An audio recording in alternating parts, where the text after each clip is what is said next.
Welcome back to the channel. We've been talking about melanin production from the melanocyte perspective, POMC, MSH, tyrosinase, and the cascade that drives pigmentation creation. But what most practitioners miss is that melanin production is only half the story. The other half is melanin transfer, and that's entirely dependent on the keratinocyte. In this video, we're talking about the keratinocyte's perspective, why PAR2 receptor function is an actual gatekeeper of pigmentation, and why barrier health is not just important, it's everything. For years, pigmentation was taught as a melanocyte problem. Make less pigment, suppress tyrosinase, inhibit melanin, but recent research has revealed a crucial truth. Pigmentation is also a keratinocyte problem. The melanocyte can make pigment all day long, but if the keratinocyte can't accept it, the pigment doesn't transfer. It is the missing piece of the equation altogether. PAR2 stands for protease activated receptor 2.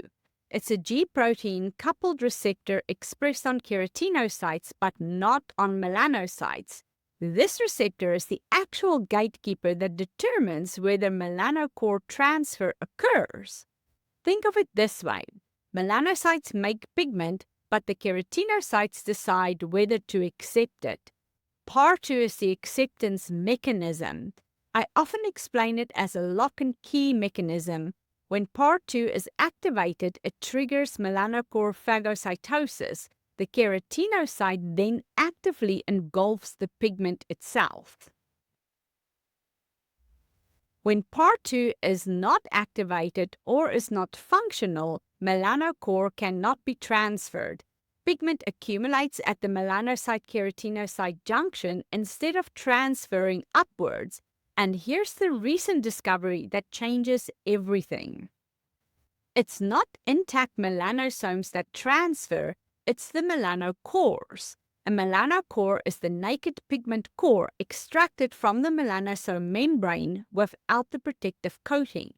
These melanocores are phagocytosed, actively ingested by the keratinocytes through PAR2-mediated endocytosis. This is not passive transfer, it is active keratinocyte engulfment. And for this to work, the keratinocyte must be in active phagocytosis mode, which requires 1. Flexible, viable cell membranes. Phagocytosis requires membrane deformability. Essential fatty acid deficiency compromises this. 2. Functional PAR2 receptors. PAR2 must be present and responsive. 3. Adequate ATP energy. Phagocytosis is energy intensive. A senescent or stressed keratinocyte cannot perform efficient phagocytosis. And 4. Intimate melanocyte-keratinocyte contact. Separation prevents transfer even if PAR2 is present. PAR2 expression is dynamic. It changes based on the skin conditions. UV exposure upregulates PAR2. This is why sun exposure triggers increased pigmentation. The skin is primed for melanocore transfer. Inflammation downregulates PAR2. When the barrier is compromised, the inflammation is active. PAR2 expression decreases and melanocore transfer is impaired. Essential fatty acid deficiency impairs PAR2 function. The keratinocyte membrane loses flexibility and phagocytosis cannot occur efficiently.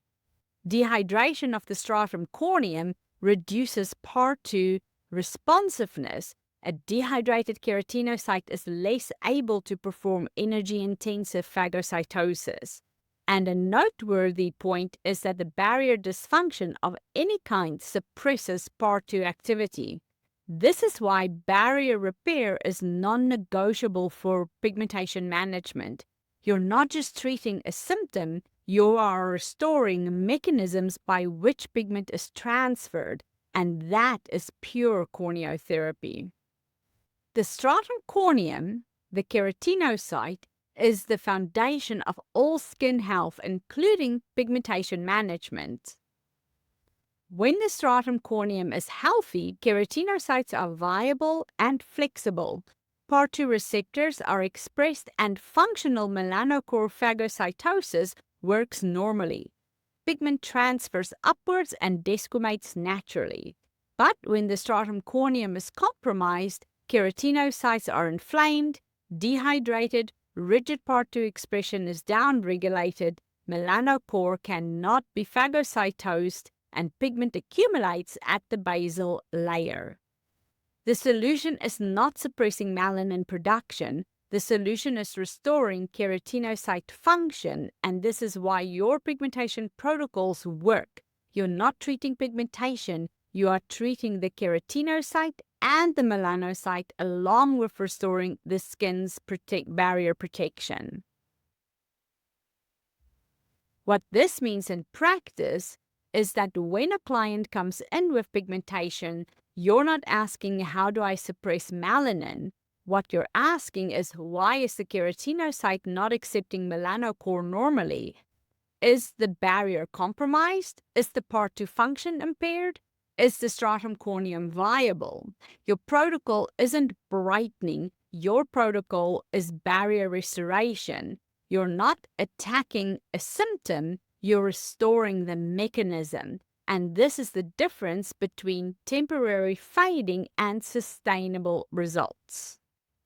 This is what separates practitioners who understand skin structure and function from practitioners who just apply products. My goal is always, if nothing else, to leave you with some food for thought. And if this video was helpful, please take a moment to like, comment, and share. Even subscribe. It means the world to me, and I will see you next week.